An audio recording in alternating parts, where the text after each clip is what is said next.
Unit 7, Exploration and Adventure. Unit 7, Lesson 1, The Polynesians. The Polynesians were probably the best explorers in the history of the world. They traveled thousands of kilometers across the Pacific Ocean in large boats called double canoes. They could look at the stars and know which way to go. They also understood the winds and the ocean currents. They made maps of the stars and the ocean currents. They made these maps out of sticks and shells. About 4,000 years ago, a group of people lived in southern China. They were a mixture of white, black, and Mongol people. When the Chinese moved farther and farther into the south, these people needed to find safer homes. Slowly, these people left China in their double canoes and started toward the southeast. They took animals and plants with them. A group of people might arrive at an island and stay there until they had children, grandchildren, and great-grandchildren. Then, a few families might start traveling again. Some canoes went one way and some another.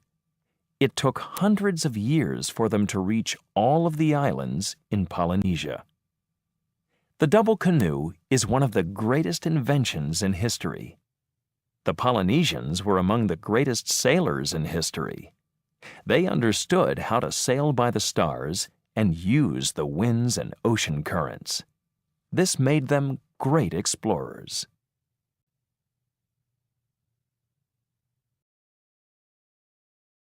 Unit 7, Lesson 2, A Giraffe in Central Asia.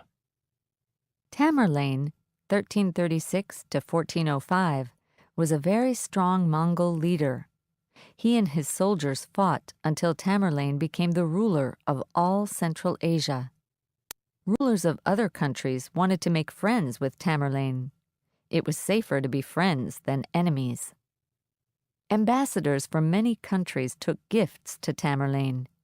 They took beautiful cloth, jewelry, gold, and silver. They often tried to take something unusual as a gift, too. In 1404, near the end of Tamerlane's life, an Egyptian ambassador arrived in Samarkand. This was where Tamerlane lived. The ambassador and his men traveled on horses and camels. They brought a giraffe from Africa as a gift. Egyptian camels and horses were used to walking in the desert. They did it all the time. A giraffe is not used to the desert. But this giraffe walked 5,000 kilometers from Cairo to Samarkand. We know about the Egyptian ambassador's gift because several people wrote about it. No one wrote that Tamerlane liked it. However, we suppose that he was very pleased to have this strange African animal in Central Asia.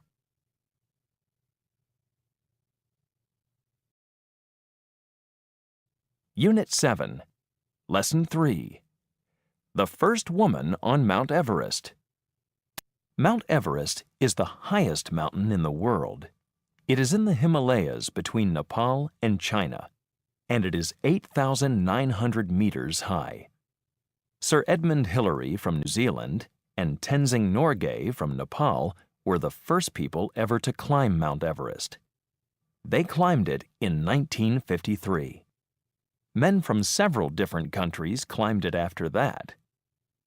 Junko Tabei, a Japanese from Hokkaido, was the first woman to make this difficult climb.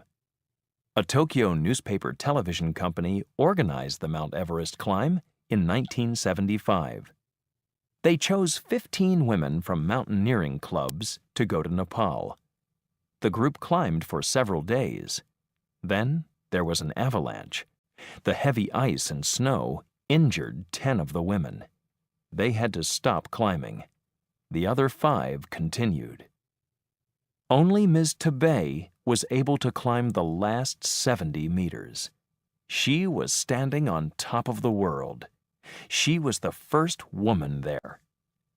Ms. Tabei was 35 years old at the time. She started climbing mountains in 1960. She still climbs mountains. She is not an ordinary Japanese housewife. Her husband works for Honda Motor Company. He likes to climb mountains too, but he can't get enough vacation from his work to go with his wife all the time. So he stays home to work and take care of the house. In 1992, Ms. Tabe became the first woman to climb the highest mountain on each of the 7 continents. Now, her goal is to climb the highest mountain in every country of the world. To do this, she travels to foreign countries several times a year. Ms. Tabe also helps an organization that is working to protect mountain environments.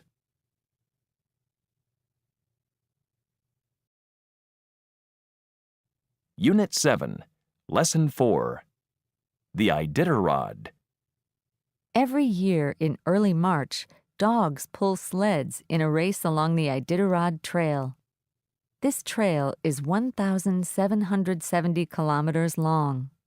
It goes from Anchorage to Nome, Alaska. The people who drive the dog teams are called mushers. A musher is an adventurer. Each musher races alone with a team of dogs. Some mushers are women. Susan Butcher is a famous musher. She won the Iditarod race 4 times. Rick Swenson won the race 5 times. Mushers are very brave to go on this adventure. The dogs run across snow and ice, pulling their sleds. Sometimes the mushers ride, and sometimes they walk. In 1991, Rick Swenson led his dogs through heavy snow and bad storm. It was so dark that no one could see. He fell to his knees and got up again. In 1990, Susan Butcher's dogs got sick. Then they came to a river where there was water on top of ice. They were very lucky that they didn't fall through the thin ice. No one could live in the icy water below. At night, the mushers sleep in tents. In the morning, they can see footprints of wild animals near the camp. Sometimes they have to shoot at the wild animals to make them go away. The Iditarod race is very long, dangerous, and cold. The mushers spend 11 or 12 days running this race. The temperature can go down to -46 degrees Celsius. The dogs and the mushers take care of each other during this adventure.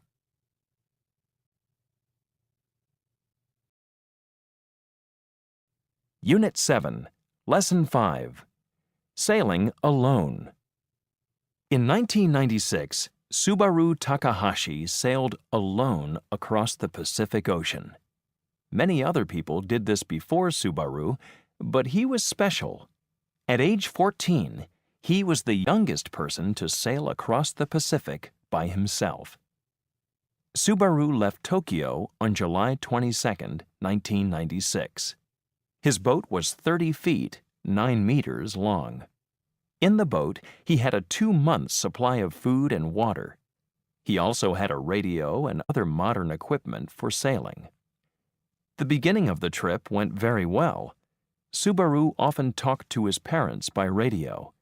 He didn't have any problems with his boat. Then, on August 11th, the engine in his boat quit. Suddenly, Subaru was without electricity. This affected his navigation equipment. Then, 5 days later, his radio quit. Now he wasn't able to communicate with anyone. And he was still 2,770 miles, 4,490 kilometers, away from his destination, San Francisco. By the end of August, many people believed that Subaru was lost. No one was able to contact him by radio. His parents expected him to arrive in San Francisco on September 3rd, but he didn't. Then, on September 13th, Subaru sailed into San Francisco. After 55 days in his boat, his trip was finally over. Many people believe that Subaru was too young to sail alone. They say that parents shouldn't allow children to make such dangerous trips. However, other people say that children should have adventures too. What do you think?